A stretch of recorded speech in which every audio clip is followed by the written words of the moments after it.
Hi, my name is Dr. Nathan Groot. I am a music instructor at the Arkansas School for Mathematics, Sciences, and the Arts, where I teach string ensemble, applied string lessons, and other music courses. Today we're going to be looking at an excerpt for Arkansas All-Region from the North region of the state. This is Scheherazade, number 37, in your All for Strings Book 3, and this is an excerpt for the concert orchestra.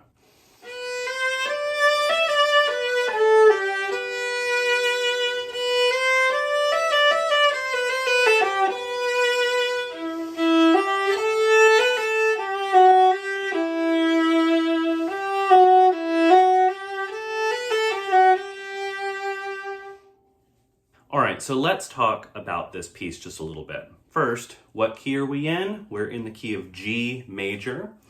Let's play a quick 1-octave G major scale. So starting on your G string, G, A, B, C, D, E, F sharp, G, and then back down.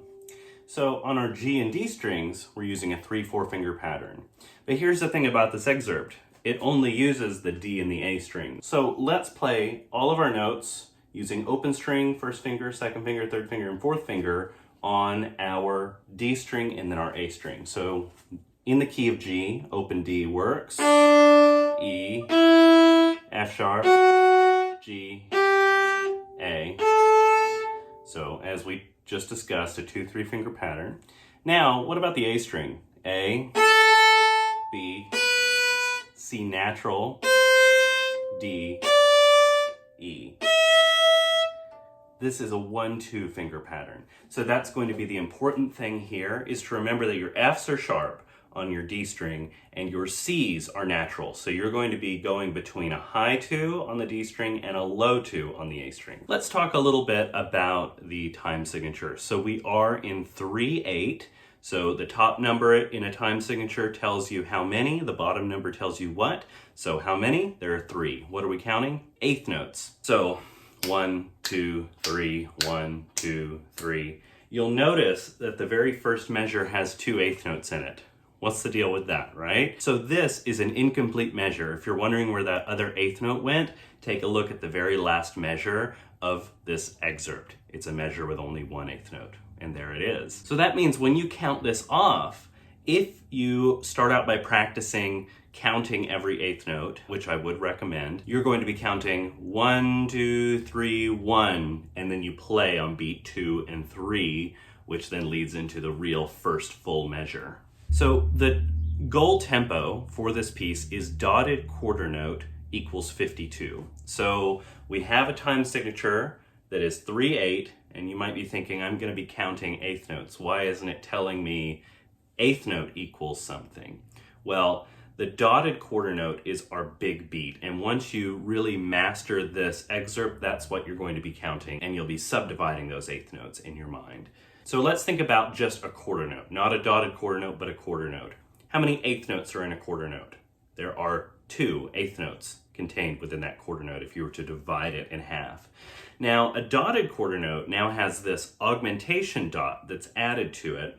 That means that half the value of that quarter note is added back to it. So a dotted quarter note is now worth 3 eighth notes. That's how, in a piece that's in 3/8, we might count the dotted quarter note. Which means that if you're practicing with a metronome and you're practicing with the big beat, the metronome is going to click each measure at the beginning of each measure. So let's try it with the metronome. If you're not super familiar working with the metronome, playing with it with your instrument, I would recommend starting out by speaking the rhythm or singing the rhythm. There are a couple of ways to do this. I'll show you the first one I'd recommend, where we actually say 1, 2, 3, those numbers, along with our metronome. So this is the dotted quarter. We're not going to go full tempo. This is at dotted quarter note equals 40, which is 12 under our goal tempo. I'll start out by saying 1, 2, 3, 1, and then start with the actual pitches we have. 1, 2, 3, 1. 2, 3, 1, 2 and 3, 1, 2, 3, 1, 2, 3, 1, 2, 3, 1, 2 and 3 and 1 and 2 and 3 and 1, 2, 3, 1, 2, 3, 1, 2 and 3, 1, 2, 3, 1, 2, 3, 1, 2, 3, 1, 2, 3, 1, 2 and 3 and 1, 2, 3, 1. And I'm sorry for those of you who might have noticed that I got off pitch there. The main thing here is that you want to be rhythmically accurate. If you can keep pitch better than I can, good job. This is why I play viola and don't sing. Okay, so the other way that I would recommend practicing this is by just using the syllable ta or something like it, something with a hard consonant. That's gonna sound like this. 1, 2, 3, 1. Ta ta ta ta ta ta ta ta ta.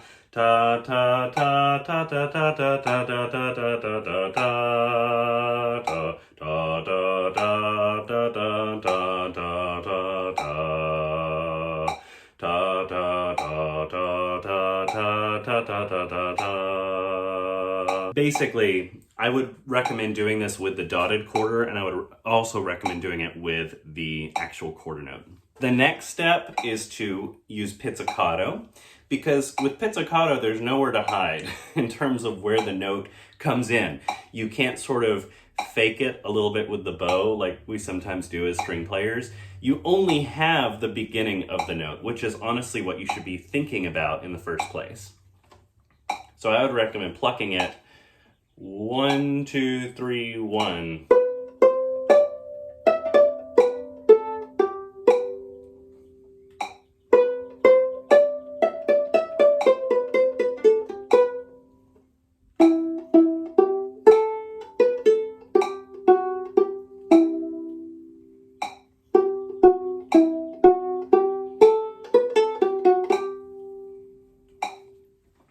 And then finally, with the metronome, adding the bow in. Okay, so let's talk about a couple of these tricky spots. I think the places that are going to mess people up the most are going to be the ties from a dotted quarter to an eighth note over a bar line. So when you're playing this, whether you're counting eighth notes or the big beat, be thinking about 1, 2, 3, 1. Make sure that you're holding that out to the first beat and no longer.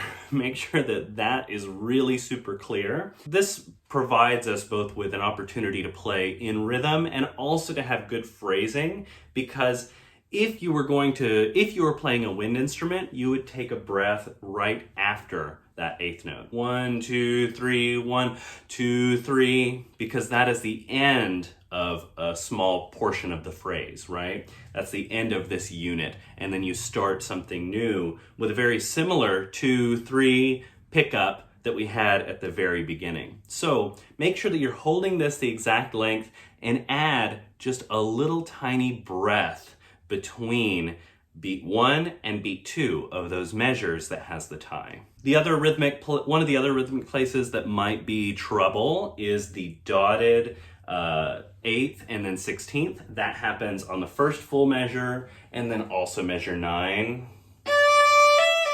And make sure that you're really counting 1, 2, and 3. Let's imagine that these were all divided into 16th notes. The first dotted 8th note gets 3 16th notes, and then we have a 16th note, and then an 8th note gets 2. 1, 2, 3, 4, 5, 6. 1, 2, 3, 4, 5, 6. 1, 2, 3, 4, 5, 6. Right? So thinking about how those smaller rhythmic units are fitting in is going to help us not sort of change what's actually going on rhythmically in that measure. So we are given a fourth finger here in the second full measure where we have B, A, G. Make sure that you're preparing that fourth finger as you're coming over and that you can have a smooth string crossing here. just practice that measure on its own. It ends up on an up bow, and just see how smooth you can get from going from that first finger to the fourth finger, and then also having a smooth bow crossing. How do we have a smooth bow crossing? Make sure that you're not moving in too big of motions from one string to the other. Remember, even though we have 4 strings and we think about them as these like 4 jagged movements that we have to do to get to another string, think about all the tiny, tiny little angles that are contained within that. So you really don't have to rock that far, and you can make a slower movement to create a smoother string crossing, especially under a slur. A similar opportunity for a smooth string crossing comes with the last 16th note of measure 6, where we have a string crossing under a slur for a quick 16th note, and then we're right back. 1, 2, 3, 4, 5, 6, 1. Try that with me. 1, 2, 3, 4, 5, 6, 1. Make sure that you are able to make that smooth string crossing and not move that much. This should be a little tiny movement that you make to reach that G. Because if you make a really big movement, it's going to create some unwanted accents, maybe some extra noise that you don't want. So make sure you're practicing that really smooth string crossing to that G. This is mezzo piano. I would recommend using a good amount of speed and not so much weight. Contact point somewhere near the middle, somewhere around here. Enough speed to get a really resonant sound.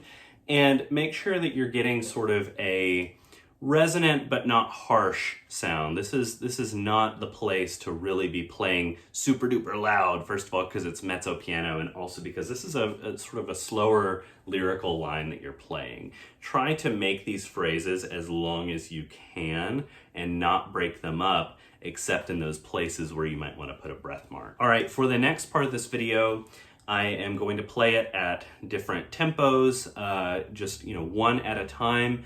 And you can feel free to practice with me or just use it as a little bit of a guide. Now, quick caveat here, this is not the only way to practice, and in fact, just sort of going from one tempo to another is not that effective if you don't pair it with other types of practice. So make sure that you are listening carefully to everything you're doing. If you play at one tempo and it's not working out super well, stop the video, go and isolate the section that's not working well, diagnose whatever problem you might be having, and make sure that you are sort of using good practice methods as you use this tool. And that's all it is. It's a tool to use amongst many other tools in your practice toolbox. All right, so we're gonna start by counting the 8th note. So we will be at 8th note equals 60, although in the final version, you should be thinking mostly about the dotted quarter note. So this is 8th note equals 60. 1, 2, 3, 1.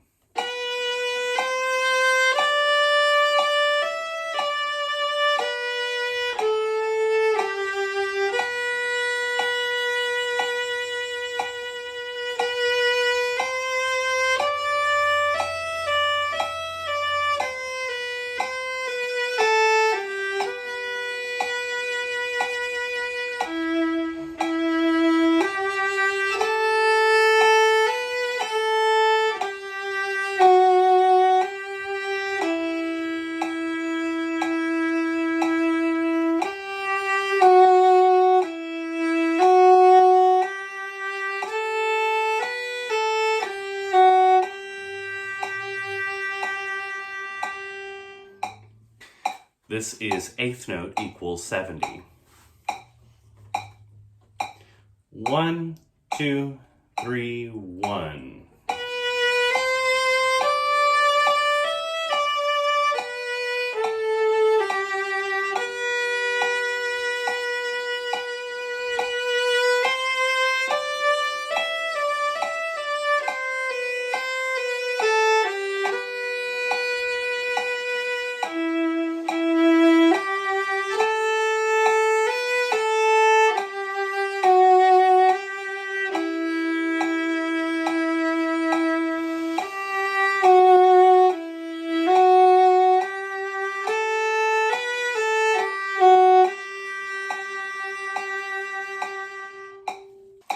This is eighth note equals 80.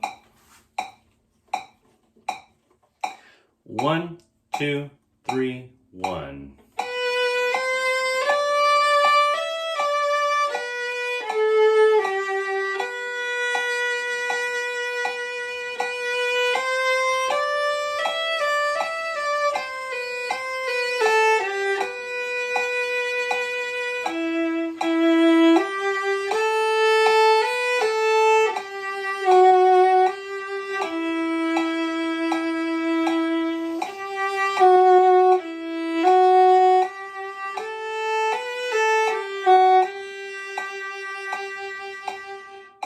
This is eighth note equals 90.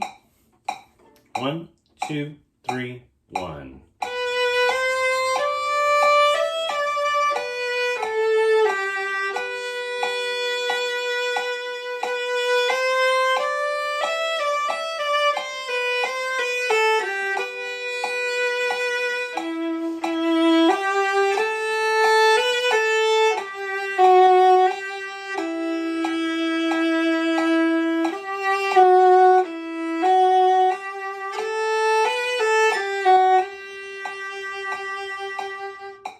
All right, this is eighth note equals 100. 1, 2, 3, 1.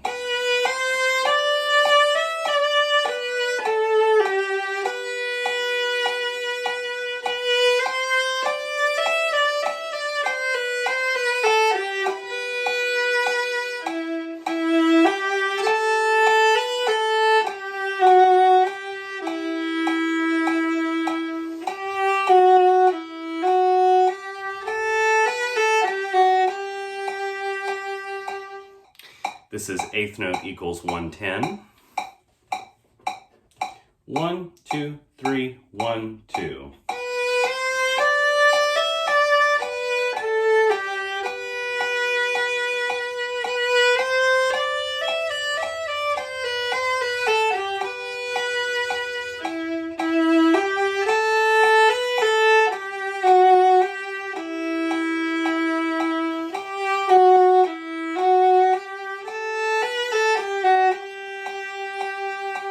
Now, instead of going to 120, we're going to go to dotted quarter note equals 40. 1, 2, 3, 1.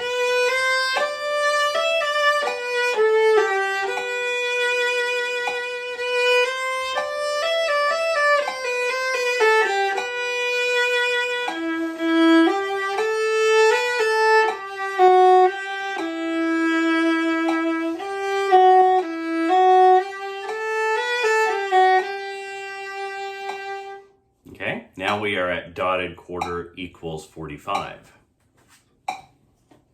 1, 2, 3, 1.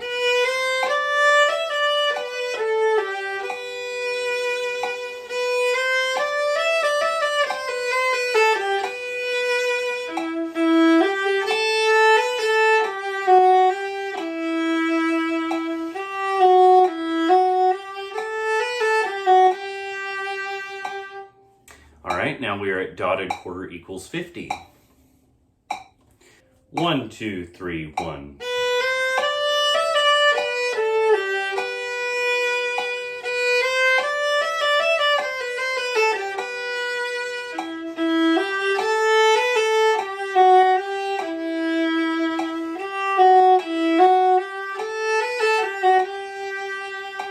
And now dotted quarter note equals 52, which is our goal tempo for this excerpt. 1, 2, 3, 1.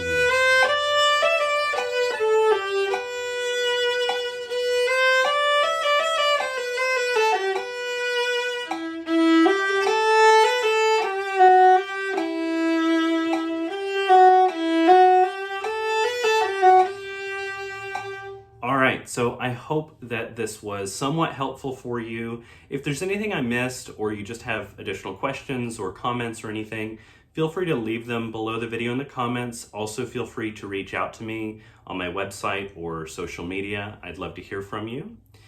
I wish you the very best of luck in your upcoming auditions, and happy practicing.